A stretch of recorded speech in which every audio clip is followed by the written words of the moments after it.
And welcome to study with Saurabh YouTube channel. आज के video में हम झारखंड स्पेशल जो सीरीज है उसका भाग 2 पे बात करेंगे। इससे पहले मैंने भाग 1 डाल दिया है, तो यदि आपने उस वीडियो को नहीं देखा है तो आप हमारा जो प्लेलिस्ट है उसको चेक कर लें जाके। मैंने एक प्लेलिस्ट बना दिया है यूट्यूब पे, तो उसको प्लेलिस्ट चेक कर लें और उस वीडियो को देख लें। ठीक है, इस वीडियो में हम देख रहे हैं झारखंड के इंट्रोडक्शन के बारे में। वो भी इंट्रोडक्शन कैसे देख रहे हैं, तो historical, geographical, political and administrative, तो इन तरीकों से हम इसके इंट्रोडक्शन को देख रहे हैं। ये जो आने वाले जितने भी एग्जाम्स हैं, चाहे वो झारखंड एसएससी सीजीएल हो या फिर झारखंड एक्साइज कांस्टेबल हो, उन सभी में काफ़ी महत्वपूर्ण भूमिका निभाएगी, क्योंकि आपको 40 प्रश्न दिखेंगे और झारखंड एक्साइज में आपको 50 प्रश्न दिखेंगे। और ये जो सीरीज होगा वो बाइलिंगुअल होगा, तो आपको लैंग्वेज में कोई समस्या नहीं देखने को मिलेगी। तो चलिए सीरीज को शुरुआत करते हैं। यदि आप हमसे जुड़ना चाहते हैं तो आप हमारा टेलीग्राम का चैनल ज्वाइन कर लें। बाकी यहाँ पे जो लिंक है वो डिस्क्रिप्शन में आपको मिल जाएगा। ठीक है, जो पहली वीडियोस थी उसमें हमने इंट्रोडक्शन के बारे में जानकारी ली थी, तो उसमें हम हिस्टोरिकल जितने भी पार्ट थे, चाहे वो हर चीज़ों पे हमने बात की थी। जो क्षेत्रीय राजवंश थे उन पे बात की थी। ब्रिटिश साम्राज्य ने कैसे मतलब इन्वेजन किया, कैसे झारखंड में इन्वेजन किया, इन सभी चीज़ों पे हमने बात की थी। कैसे ब्रिटिश साम्राज्य को रिवॉल्ट्स का सामना करना पड़ा, ये इंट्रोडक्शन मतलब ब्रीफ में हमने देखा था कि कैसे चीज़ों को सामना करना पड़ा था। तो आज की वीडियो में हम क्या देखेंगे, तो हम लोग नाम के बारे में देख रहे हैं। पिछली वीडियो में नाम के बारे में ही हम लोग देख रहे थे कि क्या क्या नाम झारखंड को दिए गए थे, तो उसी नाम पे ही ये वीडियो संदर्भित है। इसमें झारखंड का जो मेजर पार्ट है वो उस समय छोटा नागपुर का पठार हुआ करता था। छोटा नागपुर और संथाल परगना, ये 2 पार्टों में झारखंड बटा हुआ था उस समय। वो बटा हुआ नहीं कह सकते हो, आप कह सकते हो कि झारखंड के 2 नाम हुआ करते थे और इन्हें आप मान सकते हो कि ये पर्यायवाची शब्द थे। ठीक है, झारखंड का जो सबसे ज़्यादा भाग्य था, लगभग 80% वो छोटा नागपुर था, और जो संथाल परगना था वो लगभग 20% ही ऑक्यूपाई करता था। ठीक है, तो ये झारखंड के जो छोटा नागपुर और संथाल परगना में डिवाइड किया गया था, उस समय इनके नाम दिए गए थे। तो इनके नामों पे चर्चा कर रहे हैं कि कैसे कैसे जो छोटा नागपुर है उनके क्या क्या नाम दिए गए और कैसे ये जाके अंत में छोटा नागपुर पड़ा। तो जो छोटा नागपुर का पठार है ये झारखंड का लगभग 80% जो लैंड है वो ऑक्यूपाई करता है। ठीक है, और जो फाहियान की जो किताब है फुयू की, उसमें इसे कुकटलाड़ शब्द से प्रयोग किया गया है। ठीक है, ये शब्द प्रयोग किया गया है। वहीं हेनसांग ने अपनी किताब CU की, आप जानते हैं ये किताब की नाम आपको याद रखना होगा, कि कर्ण सुवर्ण शब्द का प्रयोग किया है। झारखंड के लिए कर्ण सुवर्ण शब्द का प्रयोग किया है। ठीक है, तो ये छोटा नागपुर के लिए जो शब्द है वो कौन कौन से प्रयोग किए गए हैं, तो आपने यहाँ पे देखा। जो छोटा नागपुर का पठार है वो मध्यकाल में रांची जो था वो कोरका या खोरका नाम से जाना जाता था। ठीक है, मध्यकाल में जो रांची है उसे कोरका या फिर खोरका नाम से जाना जाता था। ठीक है, बाद में जब ये जो बाद में छोटा नागपुर था उसे चुटिया नगर या चूटा नागपुर या फिर छोटा नागपुर अंततः जाके इसका नाम पड़ा। ठीक है, ब्रिटिश काल में जो 1765 से 1833 ईस्वी तक इसे छोटा नागपुर ही कहा जाता था। ठीक है, उसके बाद 1834 में अंग्रेजों ने एक दक्षिणी पश्चिमी सीमांत एजेंसी बनाई। दक्षिणी पश्चिमी सीमांत एजेंसी के नाम से छोटा नागपुर का जो क्षेत्र था उसे बोला जाने लगा, और जो इसका ये जो मुख्यालय था वो विल्किंसनगंज था।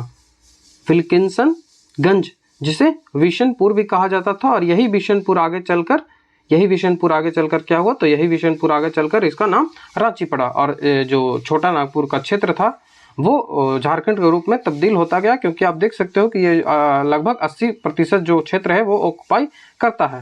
ठीक है, तो यही चीज़ें आपको इंग्लिश में मिलेगी, तो आपको लैंग्वेज में समस्या नहीं होनी चाहिए। ठीक है, जो साउथ वेस्ट फ्रंटियर एजेंसी के रूप में नाम दिया गया था, उसके बाद जो विल्किंसनगंज, विष्णुपुर और लास्ट में रांची दे दिया गया था। ठीक है, उसके बाद हम बात करते हैं संथाल परगना की। ये लगभग 20% जो लैंड है वो उसको ऑक्यूपाई करता है। इसका जो एनिसेंट नेम था वो नरी खंड था। नरी खंड, जो राजमहल, जो हेनसांग के द्वारा राजमहल का जो उल्लेख है, राजमहल की पहाड़ियाँ आप जानते होंगे झारखंड में अवस्थित है, तो राजमहल का उल्लेख, ठीक है, वो हेनसांग के द्वारा किया गया है।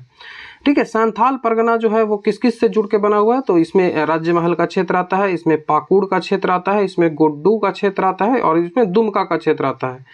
ये जो सारे क्षेत्र हैं आप यहाँ पे देख सकते हो, राजमहल का क्षेत्र, पाकुड़ का क्षेत्र, गुड्डा का क्षेत्र और दुमका, ये सारे क्षेत्र को मिलाकर एक जो नाम है वो दिया जाता था दामन ए कोही।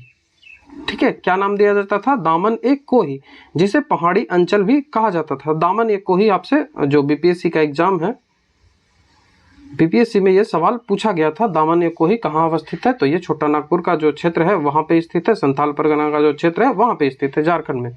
ठीक है, ये एक बात मैं आपको यहाँ पे बता दूं, बाकी मैं जब ज्योग्राफिकल यहाँ पे इंट्रोडक्शन दूंगा तो उस बात को मैं और क्लियर करूंगा। जो छोटा नागपुर का क्षेत्र है वो जैसे ये प्रायद्वीपीय भारत है ना, तो प्रायद्वीपीय भारत का ही जो क्षेत्र है वो छोटा नागपुर का यहाँ जो क्षेत्र है वो प्रायद्वीपीय भारत का ही क्षेत्र है। जो प्रायद्वीपीय भारत है वो कहाँ का है?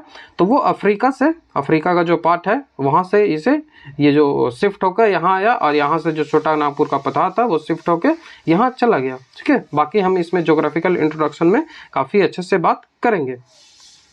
तो ये जो नाम थे उनके बारे में हमने काफ़ी अच्छे से चर्चा कर ली। ठीक है, अब हम झारखंड का जो भौगोलिक जो क्षेत्र है, जो भूगोल झारखंड का है, उसको देखने का यहाँ पे प्रयास करेंगे। इनमें हम पर्वत, पठार, माउंटेन और जो प्लेट्यू है इन सब पे चर्चा करेंगे। उनका जो सिचुएशन है, वो लोकेशन है, वो क्या है उस पर बात करेंगे। वो पॉपुलेशन की बात करेंगे, रिवर पे बात करेंगे, जो भूगर्भिक संरचना है उन पे बात करेंगे, फॉरेस्ट पे बात करेंगे, जलवायु पे बात करेंगे, क्लाइमेट पे बात करेंगे, एरिया पे बात करेंगे और जो मिनरल्स झारखंड में मिलते हैं उन सभी चीज़ों पे हम इंट्रोडक्शन में बात करेंगे। तो चलिए देखते हैं कि इंट्रोडक्शन में कौन कौन सी चीज़ें हमको करनी है। ठीक है, तो ये तो मैं अलग से एक मैप पे वीडियो बनाऊंगा झारखंड के लिए, जिसमें झारखंड की सारी चीज़ें बताई जाएगी, लेकिन यहाँ पे आप एक ओवरव्यू ले लें कि झारखंड की अवस्थिति क्या है। ठीक है, तो ये आप याद रख लें कि लैटिट्यूड का कौन कौन सा है। तो आप जानते हैं कि जो लेटी लाइन होती है उसको लैटिट्यूड को बोलते हैं, मतलब अक्षांश बोलते हैं, और जो ऐसे लाइन होती है उसको देशांतर बोलते हैं। तो ठीक है, भारत जो अवस्थित है वो कहाँ स्थित है, ये कंसेप्चुअल चीज़ है। 0 डिग्री यहाँ पे आता है, तो भारत यहाँ पे कहीं पे स्थित है। 23 जो भारत के जो कर्क रेखा है भारत के बीच से गुजरती है, तो यहाँ पे कहीं भारत अवस्थित है और झारखंड उस कर्क रेखा के आसपास से गुजरती है, आप ये जानते हैं। झारखंड का जो क्षेत्र रांची जो राज्य है वो कर्क रेखा से गुजरती है, आप ये जानते हैं। आपको ये पूछा भी गया था एग्जाम में। तो लाइन को देखिए, ये लाइन है, ये लाइन है, ये 2 लाइन आपको दिख रही हैं। तो ये जो पृथ्वी है ना, पृथ्वी जो है, आगे मैं इसको काफ़ी डिटेल वे में डिस्कस करूंगा। इसमें देशांतर लाइनें खींची गई हैं ऐसे ऐसे। ठीक है, जो लॉन्गिट्यूड है वो ऐसे ऐसे खींची गई है, तो यही लाइनें ये हैं। ठीक है, ये जो लाइन मैं खींचा हूँ वही है। तो यहाँ 0 से स्टार्ट होता है और 90 तक ये लाइनें चली जाती हैं, ऐसे ऐसे ऐसे ऐसे करके 90 तक जाती हैं। तो यही एक लाइन है, ये जो लाइन है वही है जिसमें जब 0 से स्टार्ट करते हैं तो 83 डिग्री 20 मिनट से स्टार्ट होता है झारखंड का लॉन्गिट्यूड और 87 डिग्री 58 मिनट पे ये खत्म होता है। उसी तरह से जब हम इसके जो की बात करेंगे, लेटी लाइनें जिसे अक्षांशीय रेखाएं बोलते हैं, अक्षांशीय रेखा की बात करेंगे तो वो 25 डिग्री 57 मिनट से 25 डिग्री 54 मिनट किधर है, तो नॉर्थ में है। जैसे देखिए भारत कहाँ अवस्थित है, तो ये जो 0 डिग्री है, तो 0 डिग्री से जैसे उत्तरी गोलार्ध इसको बोलते हैं, इसको दक्षिणी गोलार्ध बोलते हैं। तो भारत का अवस्थिति यहाँ पे कहीं आपको देखने को मिलेगा। तो भारत कहाँ है, तो नॉर्थ में है। ठीक है, तो इसीलिए यहाँ पे नॉर्थ लिखा जाता है। और ये जो मैंने ईस्ट बता दिया, ईस्ट क्यों लिखा जाता है, तो ये देशांतर रेखाएं हैं। 0 यहाँ से जाती हैं तो ईस्ट कहलाती हैं और इधर जाती हैं तो वेस्ट कहलाती हैं। तो यहाँ जो भारत जो अवस्थित है वो इधर है, तो इसीलिए इसे ईस्ट कहा जाता है। बाकी हम इसे काफ़ी अच्छे से चर्चा करेंगे जब झारखंड का वीडियो आएगा तो। ठीक है, अब यहाँ पे झारखंड को देखिए, झारखंड का मैप कहाँ है, तो नॉर्थ ईस्ट में है, उत्तर पूर्व में झारखंड अवस्थित है। भारत के उत्तर पूर्व में, ये भारत देख सकते हैं, भारत को ऐसे यदि डिवाइड करें तो कहाँ है, तो भारत का जो उत्तर में है और उसके पूर्व में है। ठीक है, तो उत्तर पूर्व में नॉर्थ ईस्ट में ये अवस्थित है। जो झारखंड है वो एक लैंडलॉक्ड कंट्री है, लैंडलॉक्ड स्टेट है। ठीक है, आप देख सकते हो ये लैंडलॉक्ड है। लैंडलॉक्ड कहने का मतलब ये समुद्र से सीमा नहीं बनाता है। इसी तरह से आपको हरियाणा, मध्य प्रदेश और छत्तीसगढ़ मिल जाएंगे। ठीक है, यहाँ पे छत्तीसगढ़ मिल जाएगा, यहाँ पे आपको हरियाणा मिल जाएगा और यहाँ पे आपको मध्य प्रदेश मिल जाएगा। ठीक है, तो झारखंड के बारे में अब कुछ फैक्चुअल चीज़ें देख लेते हैं। झारखंड का परिचयात्मक जो भूगोल है उसमें कुछ फैक्चुअल चीज़ें देखने हैं कि क्षेत्रफल की दृष्टि से जो राज्य है उसका 15वां स्थान होता है। ठीक है। और उसका जो क्षेत्रफल है वो कितना है, तो 79716 वर्ग किलोमीटर, ठीक है।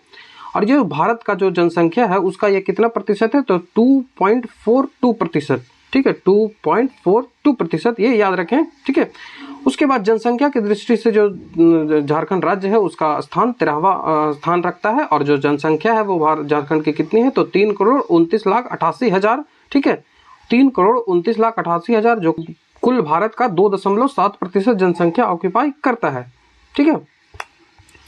जो वही चीज़ें हैं, कुछ लोग मुझे कह रहे थे कि आपको इंग्लिश में कुछ चीज़ें बतानी चाहिए, तो मेरे व्यूअर्स थोड़ा हिंदी मीडियम के हैं, ठीक है, व्यूअर्स ज़्यादा हिंदी मीडियम के होते हैं, जिस कारण से मैं ज़्यादा इंग्लिश नहीं बोल पाता, ठीक है। जो जियोलॉजिकल फॉर्मेशन है वो ओल्डेस्ट आर्काइन रॉक्स हैं, आर्काइन क्रम की चट्टानें आप जानते हैं, एंड जो लेटेस्ट जो एलिवियन सॉइल इस पे डिपॉजिट किया गया है, ठीक है।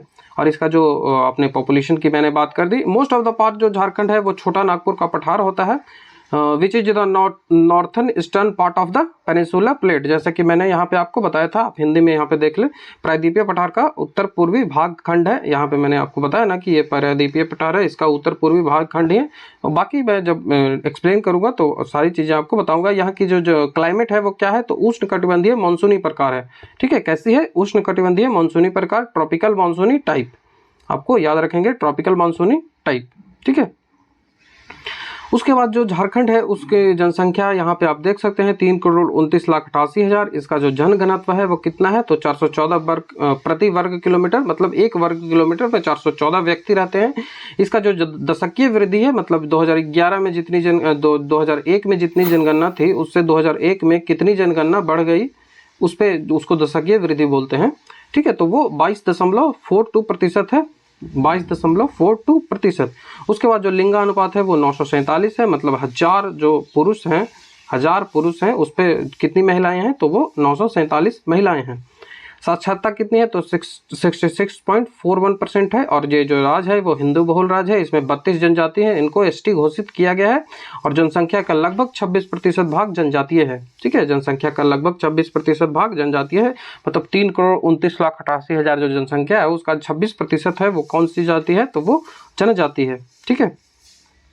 झारखंड का जो द्वितीय राजभाषा है वो कौन सी, उनकी संख्या कितनी है, तो उनकी संख्या 6 है। बाकी हम इनको डिटेल से चर्चा करेंगे कि कौन कौन से एक्ट के तहत इनको जोड़ा गया था। आप यहाँ पे इन सब चीज़ों को देख सकते हैं कि झारखंड की जो राजकीय जो भाषा है, द्वितीय राजकीय भाषा, वो क्या है।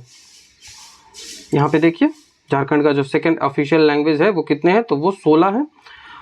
इसमें अंगिका आती है, बंगाली आती है, भोजपुरी आती है, भूमिज आती है, हो, खरिया, खोरटा, कुमाली, कुरु, मगही, मैथिली, मुंडारी, नागपुरी, उड़िया, संथाली, उर्दू। इसमें आप इन सब चीज़ों को देख सकते हैं कि उड़िया में आप कन्फ्यूजन हो सकता है, मैथिली में कन्फ्यूजन हो सकता है, मगही में कन्फ्यूजन हो सकता है।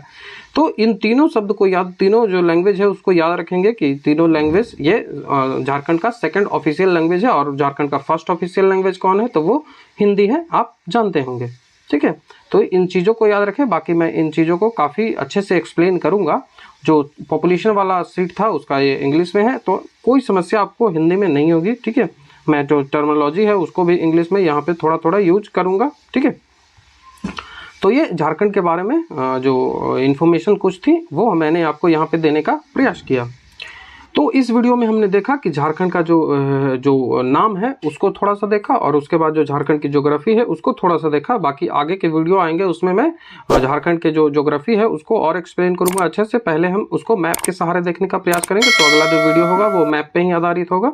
तो अगले वीडियो का इंतजार करिए। वीडियो देखने के लिए थैंक यू।